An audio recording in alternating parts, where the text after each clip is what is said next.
کبھی آدمی کسی مریض کو دیکھتا ہے، نبض ایک کو دیکھتا ہے، دوسری کو دیکھتا ہے، تو وہ ایک آدمی کو دیکھتا ہے، تو اللہ تعالیٰ براہ راست سب کو دیکھتا ہے، اور اتنا ایسا دیکھتا ہے کہ اتنا ہم وہ چیز خود اپنی اندر نہیں دیکھ سکتا۔ وہ جو دیکھتا ہے اس کا دیکھنا ایسا ہوتا ہے کہ ہم اپنے آپ کو اتنا نہیں دیکھ سکتے، اندر آپ کے اندر ہماری کیا گڑبڑ ہے، کون سی چیز میں ٹوٹی ہوئی ہے یا زخمی ہے، ہم ایکس رے کرتے ہیں، پھر وہ بھی کبھی غلط ہوتے ہیں کبھی ٹھیک ہوتے ہیں، تو ہمیں تو اپنی جان کی پتہ نہیں ہے، لیکن اللہ تعالیٰ جل جلالہ کو ہر جان کے پتہ ہے، جان جمادات ہوں مائعات ہوں، ہر چیز کا پتہ ہے، لیکن پھر بھی اللہ تعالیٰ جل جلالہ نے انسان پر حجت قائم کرنے کے لیے اتنا بڑا انتظام فرمایا ہے۔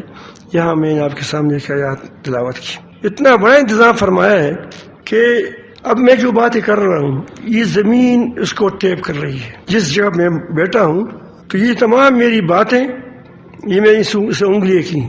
یہ اور میں آپ یہاں دیکھتا ہوں وہاں دیکھتا ہوں، یہ سب کچھ وہ دیکھتا ہے، اور میرے دل کے اندر جو نیت ہوتی ہے کہ اس بیان سے میری نیت کیا ہے، اس بیان جو میں کر رہا ہوں اس سے میری ارادہ کیا ہے، میں نے اس میں کیا چیز چھپا رکھی ہے، اللہ تعالیٰ اس کو بھی دیکھتا ہے، صرف بات کو نہیں دیکھتا بلکہ اس نیت کو بھی جانتا ہے کہ جس نیت سے میں یہ بات کر رہا ہوں وہ بھی ٹھیپ رہا ہو، اللہ پاک ساتھ محفوظ ہوتا ہے۔ وحصل ما فی الصدور، وحصل، قیامت کے دن اس کو اللہ تعالیٰ دکھا دے گا تم زبان سے کیا کہتے تھے اور تمہارے دل میں کیا تھا، تمہارا عمل کیا تھا، قول کیا تھا، عمل کیا تھا، اور تمہارا ارادہ کیا تھا، یہ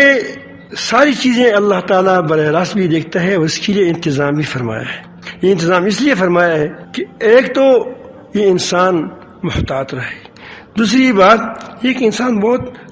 کڑا پیر ہے، کڑا پیر جانتے ہیں، ٹیڑھا ہے، ٹیڑھا، یہ مکر جاتا ہے کہ میں کتنا اچھا آدمی ہوں، میری کتنے کردار ہیں، میری باتوں کو کوئی سن لے، لیکن اللہ تعالیٰ قیامت کے دن اس کو بتائے گا کہ دیکھو تمہاری زبان یہ ہے، دل یہ ہے، تم نے فلان جگہ چھپ کے سے کمرہ بند کر کے کیا تھا، کمرے کے اندر تم کیا کرتے تھے، تو یہ زمین تم پر گواہی دے گا، زمین گواہی دے گا، زمین کو انسان کہتے ہیں کہ تم کو کس نے کہہ دیا ہے۔ وَإِذَا زُلْزِلَتْ بسم اللہ الرحمن الرحیم، اعوذ باللہ من الشیطان الرجیم، بسم اللہ الرحمن الرحیم، وَإِذَا زُلْزِلَتِ الْأَرْضُ زِلْزَالَهَا وَأَخْرَجَتِ الْأَرْضُ أَثْقَالَهَا، اس کے اندر جو چیزیں ہیں وہ سب کو نکال دے گا اسقال، اس میں بہت سی اسقال، جب اللہ کا لفظ اسقال کا لفظ بیان فرمایا ہے اس میں بہت ساری چیزیں آ گئیں، یہ تمہاری اعمال اور تمہارے کردار اس میں بھی آ گئے۔ وقال انسان ما لها، اس زمین تم کو کیا ہو گیا، تم کو کیا پڑی تھی، تم میری باتیں یوم تحدث اخبارها، اس دن وہ کیا کرتے ہیں، وہ بھی اپنی خبریں بیان کریں گی، یہ زمین تمہاری خبریں بیان کرتی ہے، کریں گی۔ چوکا نہیں رہو، تمہارا رب، تمہارا رب کے نظام میں تم جکڑے ہوئے ہیں، تم جانتے نہیں ہو، اللہ تعالیٰ جل جلالہ فضاؤں میں تمہاری باتوں کو محفوظ کرتا ہے۔ پہلے تو اس بات کا سمجھنا مشکل تھا،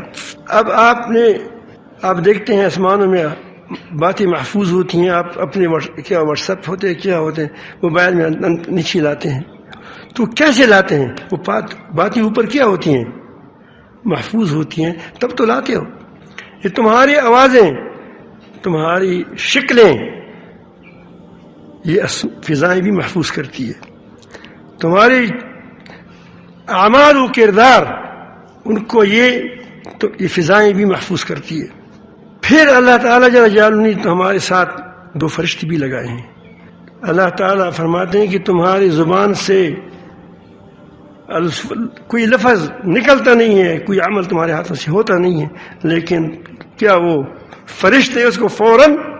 محفوظ کر لیتے ہیں، یہ بھی تم پر گواہ ہوگا۔ سوشل میڈیا پر سب سے قدیم اور سب سے ریلائبل برانڈ درسقرآن.com